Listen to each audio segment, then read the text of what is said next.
That type of E. coli outbreak would never happen anywhere else in the world except the U.S.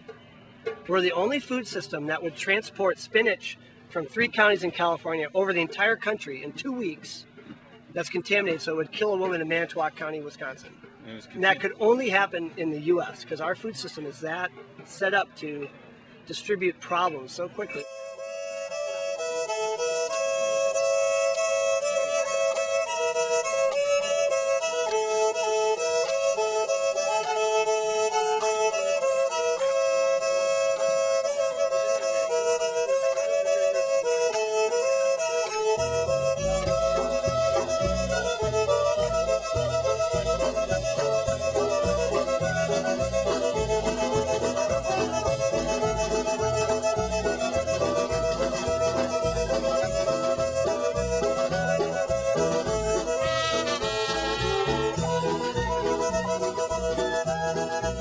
A year ago, I went to the grocery store and Right. I had a lot of choices of different kinds of eggs.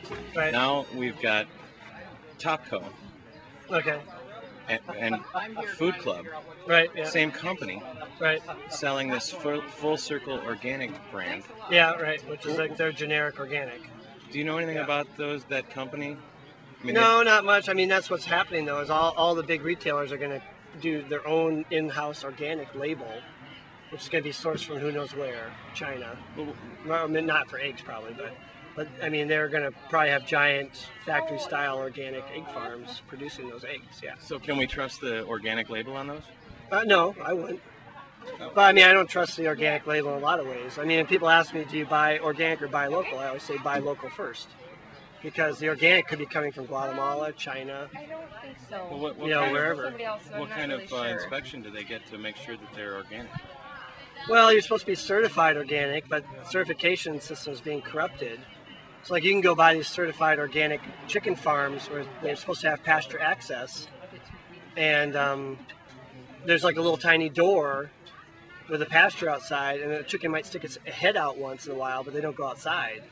So they never effectively have pasture access. And the same thing with the factory farm organic for dairy is the cows don't technically have to eat live grass under the current system. They can be fed, you know, they have an asphalt tarmac and they're thrown chopped food, you know, but I mean, part of the organic rule is that they're supposed to have actual pasture access where they actually go out and eat live grass that's growing. And who's enforcing that? Well, that's the problem is the USDA is not enforcing it, so then you have to file lawsuits, which is what Cornucopia Institute does here in Wisconsin. They watchdog organic standards. They file lawsuits against, say, Horizon or Aurora, whoever these factory farm organic outfits are, and try to enforce these rules. But I mean, that's the whole problem with corporatization of agriculture in general, is that they're going to dumb down the standards as low as possible so they get the cheapest product possible. They really are not in it for, I mean, it's like our slogan. Are they in it as a movement or are they in it for the market? I mean, they're in it for the money. They could care less about treating animals humanely, treating workers humanely. I mean, that's the other thing is organic rules have nothing to say about worker rights. Absolutely nothing. So there can be exploited migrant farm workers picking organic vegetables. And it's nice that they're not being toxified, but they're being exploited nonetheless. I mean, they're living in a shack, they're drinking horrible water, and they're picking our organic veggies for us. I mean, that's not a fair, I mean, ideally what we want to do is combine the fair trade model with organics, with buy local, with slow food. I mean, that would be a perfect food system. All those movements together, you know, that would be food sovereignty. That would be social, you know, global social justice. But you know, we're not there yet. I mean, we're trying, you know. And what do you know about the company one of the largest companies that supplies food to the restaurants, Cisco? Yeah, right, Cisco. Yep. Well, they're a giant wholesale distributor for institutions and restaurants, and a lot of universities and colleges use them. And the big problem with Cisco, for instance, they require $1 million liability insurance policy for any farmer that's going to sell to them. So if you're a small farmer, there's no way you can get into the Cisco system.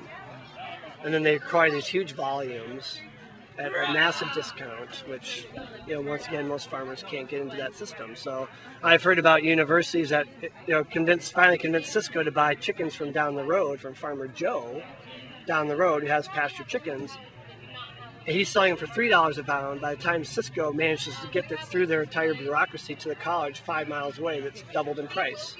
So you have that problem too, where, I mean, corporations are in it for the money.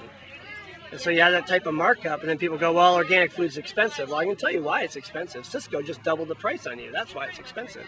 If you'd bought it direct from Farmer Joe, it would have been less. But you had to go through this giant corporate chain. And United's like that too for food distribution. United is a giant, the largest, natural, organic, whole food distributor in the country. And their market now is Whole Foods. And Walmart, it's not, it's not Stevens Point Co-op. I mean, maybe they drop, the truck will go by there once in a while, but that co-op is not their major customer anymore. The executive at United at one of these conferences said, you little puny co-ops are less than 10% of our business now.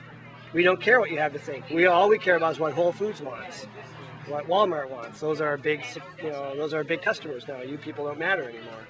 And so you have that whole problem in the system too, where all the consolidation, vertical integration, totally marginalizes the small farmer, the local food, and that's not a just food system. How hard is it for a farmer to get certified organic, and what does it mean? Well, you have to have an inspector come. There's a lot of paperwork involved. The cost can be prohibitive, which is why some people dropped out of being certified organic. Now in the latest farm bill, they have cost share built into the farm bill, so you can get up to $750 to help with your certification costs. But some certification could be more than that. And then if you don't trust the certification process, if you're actually meeting the rules, and the guy down the road, like I was giving an example, is flaunting the rules, they're getting certified not following the rules, well then how much trust do you have in that system? And that's what, I mean, consumers are facing that too. Cisco has a certified brand, what Right, what does that mean? Yeah, or Walmart's certifying organic in China. I have no idea what an organic certifier in China even looks like. I have no idea. So they're like getting off the plane in Shanghai, they're walking down the street, they see an organic operation, someone tells them it's organic, and then they leave. I don't know if they have a checklist. Are they actually eating the food while they're there? I mean, I dare them to do that while they're there, have a nice big plate full of food and see how it actually tastes. And really just get paid off. Run it through the lab. Yeah, I mean, there's probably all sorts of corruption. There's probably prisoners picking the organic produce in front of them, but they don't care about that part of it. So, I mean, that's the whole problem with organic is just, frankly, all the labeling is sort of a lazy way of consumption. I mean, people... Ideally, you should know the farmer you're getting food from, and you can do that for the bulk of the food that most people are eating.